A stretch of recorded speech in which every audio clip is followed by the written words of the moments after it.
Transparency and constructive cooperation characterize the Philippine engagement with the UN and the international community. This is no less true in the area of human rights. Human rights is a fundamental national interest, rooted in our recent history as the first country to use people power successfully to restore democracy by toppling a dictatorship notorious for human rights violations. Human rights anchor the agenda of the administration, which seeks to promote and uplift the dignity of all 110 million Filipinos. First and foremost of these rights is the safety, security, and well-being of the general public. This commitment has been firm and unwavering, more so now as the nation faces the challenge of the COVID-19 pandemic. An assessment of the human rights situation in the Philippines can only be credible when it is properly informed by context on the ground.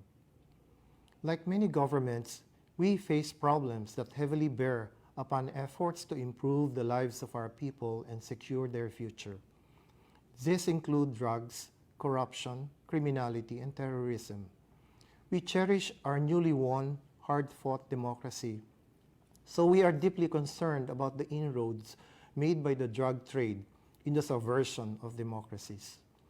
Our democracy and legal institutions ensure that the national response to these problems, even the gravest of them aimed at democracy, are always within the law and in full respect of human rights.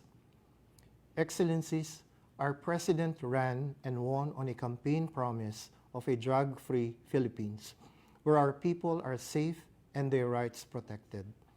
The President has discharged this mandate faithfully. After 4 years, the President and his anti-drug campaign enjoy the strong and widespread support of our people. As a democracy, we must continue on a path that has the public's unflagging support. A monitoring mechanism called Real Numbers PH ensures public transparency and full accountability in this campaign.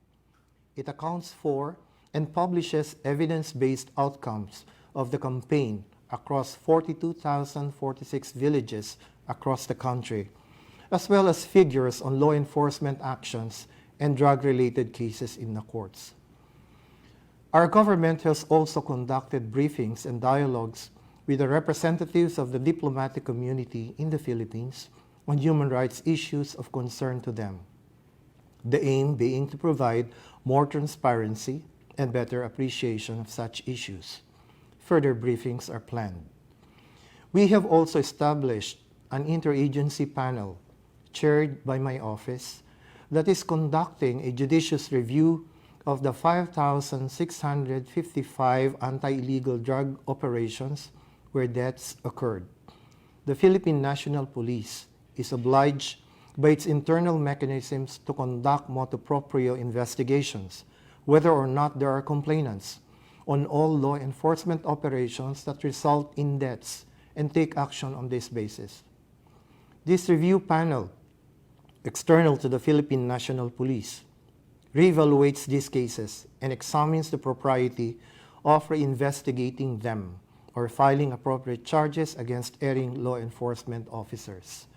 The panel intends to engage affected families, provide them with legal options and assistance in criminal prosecution of law enforcers who have overstepped legal bounds in their operations. It will present a report on its work by the end of November of this year. This review mechanism will not only reinforce accountability on the drug campaign, it will tighten the web of existing mechanisms to prevent cases of impunity, including the Interagency Committee on Extralegal Killings and Forced Disappearances, Torture, and other grave violations to life, liberty, and security of persons. I chair this mechanism and have worked closely with the CHR and the university-based think tank to improve its institutional capabilities. And as with all human rights-related mechanisms in the country, the Commission on Human Rights will be involved in its capacity as an independent monitoring body. The continued unhampered functioning of the Philippine CHR underpins our strong position against calls for an independent investigative mechanism, including the one made before the International Criminal Court, from which we have withdrawn. Excellencies, claims that there is impunity or near impunity in the country find no anchor in a system that provides every avenue to examine, establish, and pursue a claim of wrongdoing by a state actor, if such claim is substantiated with facts. We take each case brought before our authorities with the diligence it deserves.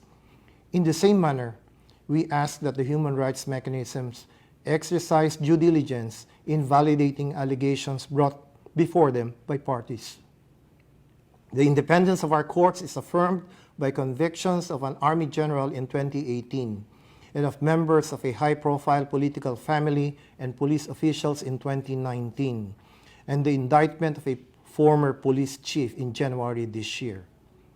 Excellencies, the government has been sincere in fully engaging all stakeholders, the international community and the UN, including the OHCHR, on human rights issues.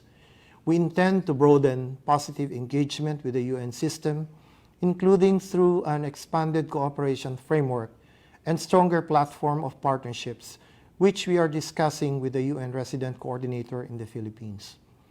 We are pursuing these directions in line with the government's determination to protect the public, shield democracy, and promote the human rights of every Filipino. Thank you.